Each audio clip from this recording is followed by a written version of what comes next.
Can I ask you, is there any part of you as a mother of two daughters that this is the man who talked about grabbing women by the pussy? Is there any part of you that feels, I don't want this guy to be talking like this about any woman at all? Do you not despair for the future in any ways? Sweetie, I would rather be grabbed by the pussy than have a pussy for president. Woo! Go you, go you, go you. And you're happy with that language? I'm very happy with that language. Look, none of us are that polite behind closed doors. My girlfriends have ruder language. Real men have ruder language. The gentleman clapping is a real man, obviously. He would have ruder language for pussy. I'm not offended by the expression. He's no longer in the locker room. He's in the Oval Office. Sure, and that was a private conversation 8 years ago before he was running. Whilst Clinton was in the Oval Office, of course, Monica Lewinsky was on her knees with Hillary stood right by her, so I don't know if you're going to say that's any better, sweetie, because I don't think it is. She's not president. I'm talking about the current president-elect. Yes, but when Bill Clinton was president... I'm not talking about the past, I'm talking about the future. And 8 years ago, before Donald Trump even ran, he used the word pussy. I'm not offended. You are. You deal with your issues. Are any of you have no issues? I'm just curious, is there any part of you remotely concerned about the nature of... No, you know, what we needed in America was someone that was going to have a strong lead, who was going to stand up for white people as well as black people in America, who was going to stand up for bringing jobs back, for allowing Americans to have their weapons, and for allowing the Supreme Court to be a conservative Supreme Court. No one here can really understand that, which is why the pollsters were wrong, why you guys were wrong, why state broadcasters were wrong, and every other commentator and every other pundit was wrong. Last question. Thank you for having me. The best argument I've heard in favor of net neutrality is that the internet as we know it today, the things that most people consume, whether it be on Facebook or Netflix or Amazon or those kinds of companies, came about because small startups had access to this fantastic internet. And that if we were to impose the ability to slow down some parts of the internet or speed it up for money, we may end up freezing the internet in time, in that these big companies exist as big companies and they'll never be a real competitor to Facebook or Google or Amazon. Right. So there's a lot of hype and it's very confusing. It gets very legal very quickly. So what the FCC did in February of 2015 was put a 1934 law, the Communications Act of 1934, a part of it called Title II, onto broadband internet networks. So, but before that, that's when all those companies you just cited were actually, you know, started in dorm rooms and then became some of the world's largest corporations. And so they did that before this Title II thing. So the term, by the way, net neutrality has no legal definition. So the question is, before February of 2015, what worked? How did this ecosystem work to allow those entrepreneurs to do all that? Right. We didn't use as much bandwidth. Part of the issue is that everything we do now uses internet bandwidth. That's been coming over the years. And before February 2015 as well. So you have the Federal Trade Commission Act, for instance. You have the Clayton Act and the Sherman Act. Those are three very powerful federal statutes that kept the internet open and free prior to February of 2015. To hear some people talk today, you'd think the internet started in February of 2015 with Title II. And that's not the case. What Title II has done, in the wireless space anyway, has reduced investment in the past 2 years by 18%. So that's not a figure for debate.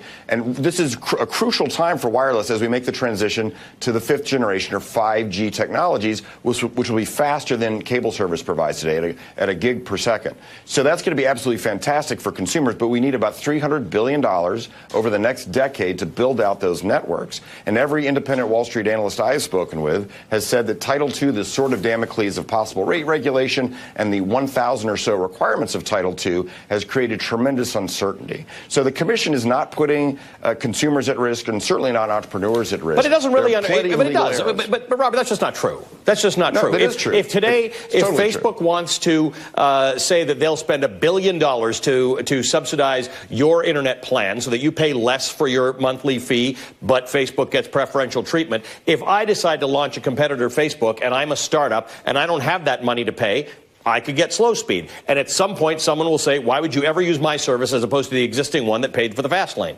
Section 1 and Section 2 of Sherman Act and Section 3 of Clayton Act. You just triggered all three of those sections. That would be an antitrust violation. Federal Trade Commission could go after them also under Section 5 of the Federal Trade Commission Act. That was against the law before February of 2015, and it'll be against the law as of today. Why would it be against the law for somebody to pay for faster service? That's exactly what net neutrality protected against. It's actually, and there's a lot of myths regarding Title II. Actually, Title II would have allowed that. That doesn't prevent discrimination. It prevents unreasonable, unjust discrimination. So that you can buy in bulk, you can get a volume discount as you could with old phone service. So that's another myth about Title II. It actually would help the bigger players and harm the smaller players. But back to the rest of it, which is if it's anti-competitive, if you're raising rivals' costs, or if you're entering into exclusive arrangements that harms competition or consumers, those statutes that I just mentioned would all be triggered, and it would be against the law. But you know, if you're an AT&T customer, you get certain DirecTV products at a discounted rate, or you can stream HBO. I mean, it's just what you're saying. It's a lot. You're dropping a lot of legal names, but the fact is it does happen. So to tell me that it's illegal to do that, that's not true. But no, it is true. Bundling services is different. It's not true. People bundle the services they own. Why does AT&T offer DirecTV for free as opposed to Verizon TV for free? They can bundle services. What they can't do is they shut out other people. So back to wireless. Everybody is zero rated right now because it's unlimited. You have unlimited data plans right now. Okay, so that whole argument is gone about whether or not some wireless provider is going to discriminate. They throttle back after a certain amount of usage. I don't feel like we're having a really fair conversation here. I'm trying to have a conversation on the merits of the principle of unintended consequences of reversing net neutrality, and you're dropping a lot of legalese. We know full well that sometimes the Federal Trade Commission legalese on the merits, though, that's what's at play here. And maybe you haven't read these laws, you don't understand. I'm very familiar with net neutrality, Robert. I'm really not that familiar with being condescended on it about the whole thing. I'm trying to say that there's a danger of unintended consequences. I am not saying that these companies want to pillage the internet. I'm saying there is a danger of unintended consequences. You like light touch regulation because you say that's largely been what's worked to get the internet to where it is right now. Exactly. There is a danger whenever you switch things. It doesn't make it right or wrong of not enabling the same kind of growth that we have all become accustomed to in the last 15 years on the internet.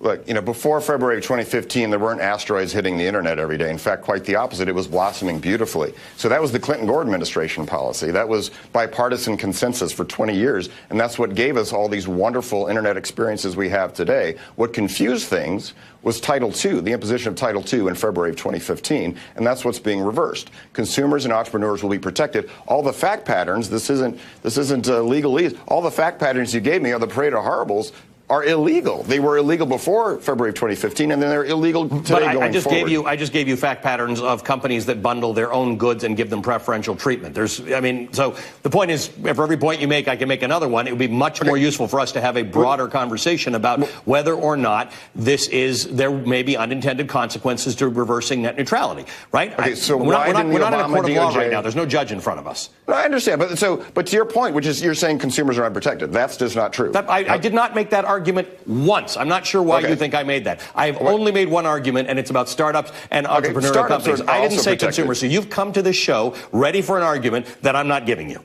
Okay, well, then the argument you're making is entrepreneurs are unprotected, and that's not true. That's exactly the argument I'm making. I'm worried about freezing the internet at a point in time because established players have the money to subsidize the ability to give people a lower rate. Isn't the argument violations of 3 federal statutes that I just gave? So there's no way that's why it didn't happen before.